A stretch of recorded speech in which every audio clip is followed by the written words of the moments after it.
ଏହି ଲକଡାଉନ୍ ସମୟରେ କିଭଳି ଭାବରେ ଛାତ୍ରଛାତ୍ରୀ ଅଭିଭାବକ ଏବଂ ଶିକ୍ଷକମାନେ ଶିକ୍ଷା ଜାରି ରଖିବେ ସେଥିପାଇଁ ସମସ୍ତେ ଅଳ୍ପ ବହୁତ ଚିନ୍ତିତ ଅଛନ୍ତି। ଆଜିର ଏହି ଶିକ୍ଷା ଆପ୍ ଉପରେ ହୋଇଥିବା ଭିଡ଼ିଓ ସେସନ୍କୁ ଦେଖିଲା ପରେ ଶିକ୍ଷକ ଛାତ୍ରଛାତ୍ରୀ ଏବଂ ଅଭିଭାବକମାନେ ନିଜେ ନିଜର ଶିକ୍ଷା ଜାରି ରଖିପାରିବେ ଏବଂ ଏହି ଅନଲାଇନ୍ ପ୍ଲେ ଷ୍ଟୋରରୁ ଡାଉନଲୋଡ଼୍ କରିଥିବା ଶିକ୍ଷା ଆପ୍ରେ ସବୁ ଜିନିଷ ପାଇପାରିବେ। ପ୍ରଥମେ ଆମେ ପ୍ଲେ ଷ୍ଟୋରକୁ ଯାଇ ଦୀକ୍ଷା ଆପ୍କୁ ଇନଷ୍ଟଲ୍ କରିବା।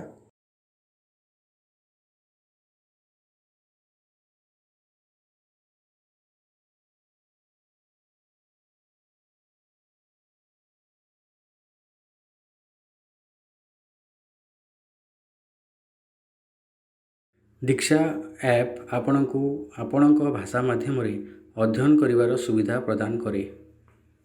ଦୀକ୍ଷା ଆପ୍କୁ ଆପଣ ଜଣେ ଶିକ୍ଷକ, ଛାତ୍ରଛାତ୍ରୀ କିମ୍ବା ଅନ୍ୟ ହିସାବରେ ଲଗ୍ଇନ୍ କରି ଶିକ୍ଷଣ ଲାଭ କରିପାରିବେ।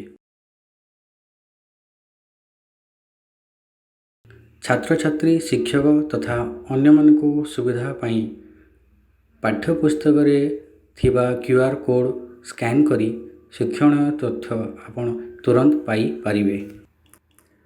QR କୋଡ଼୍ ନଥିଲେ ଆପଣ ବୋର୍ଡ଼କୁ ବାଛିବେ ଏବଂ ନିଜ ରାଜ୍ୟ ତଥା ଜିଲ୍ଲା ସମ୍ପର୍କରେ ବିବରଣୀ ଦେବେ।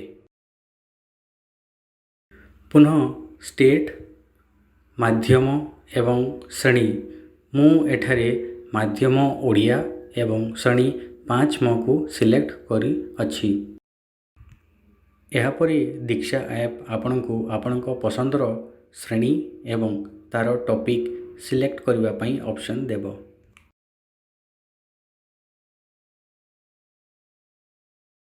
ଏଠାରେ ଟପିକ୍ ଆମେ ଗଣିତ ସିଲେକ୍ଟ କରିବା।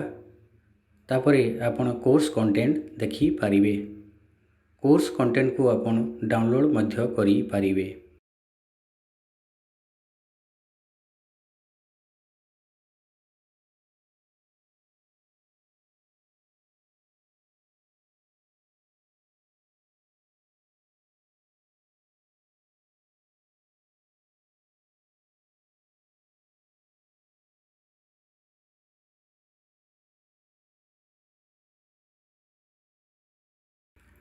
ଆପଣ ଯଦି ଭିଡ଼ିଓ ବଟନ୍କୁ କ୍ଲିକ୍ କରିବେ ତାହେଲେ ବିଭିନ୍ନ ପ୍ରକାର ଇଣ୍ଟରାକ୍ଟିଭ୍ ଭିଡ଼ିଓ ମାଧ୍ୟମରେ କଣ୍ଟେଣ୍ଟକୁ ଆପଣ ସରଳୀକୃତ ହିସାବରେ ବୁଝିପାରିବେ ଏବଂ ଛାତ୍ରଛାତ୍ରୀମାନଙ୍କୁ ମଧ୍ୟ ବୁଝାଇବାରେ ଆପଣ ସାହାଯ୍ୟ ପାଇବେ।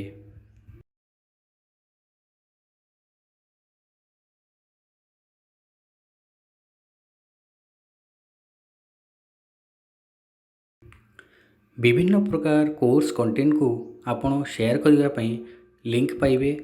ଏହା ମାଧ୍ୟମରେ ଆପଣ ଏହି ଲିଙ୍କକୁ ହ୍ୱାଟ୍ସଆପ୍, ଫେସବୁକ୍, ଇମେଲରେ ସେୟାର କରି ଅନ୍ୟମାନଙ୍କୁ ଏହି ଆପ୍ର ସୁବିଧା ଉଠାଇବା ପାଇଁ ଆଗ୍ରହୀ କରିପାରିବେ।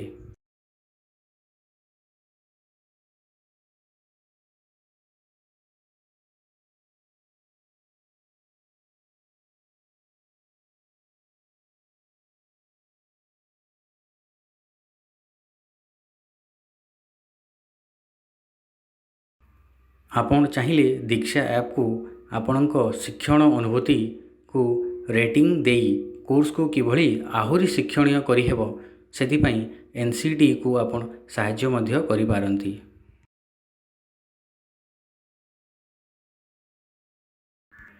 ଦୀକ୍ଷା ଆପ୍ର ସମସ୍ତ ସୁବିଧା ଏବଂ ଅନ୍ୟାନ୍ୟ ଟ୍ରେନିଂର ବ୍ୟବହାର କରିବା ପାଇଁ ଆପଣଙ୍କୁ ସାଇନ୍ ଇନ୍ କରିବାକୁ ପଡ଼ିବ। ଦୀକ୍ଷା ଆପ୍ରେ ଆପଣ ଯେତେବେଳେ ଚାହିଁଲେ ଆପଣଙ୍କ ପ୍ରୋଫାଇଲ୍ ଚେଞ୍ଜ କରିପାରିବେ।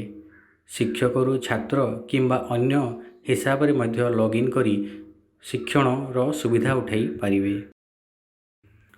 ଅନୁରୋଧ କରିବି ଭିଡ଼ିଓଟିକୁ ଲାଇକ୍ କରିବେ, ସବସ୍କ୍ରାଇବ୍ କରିବା ପାଇଁ ଭୁଲିବେନି। ଘରେ ରୁହନ୍ତୁ, ସୁରକ୍ଷିତ ରୁହନ୍ତୁ। ନମସ୍କାର।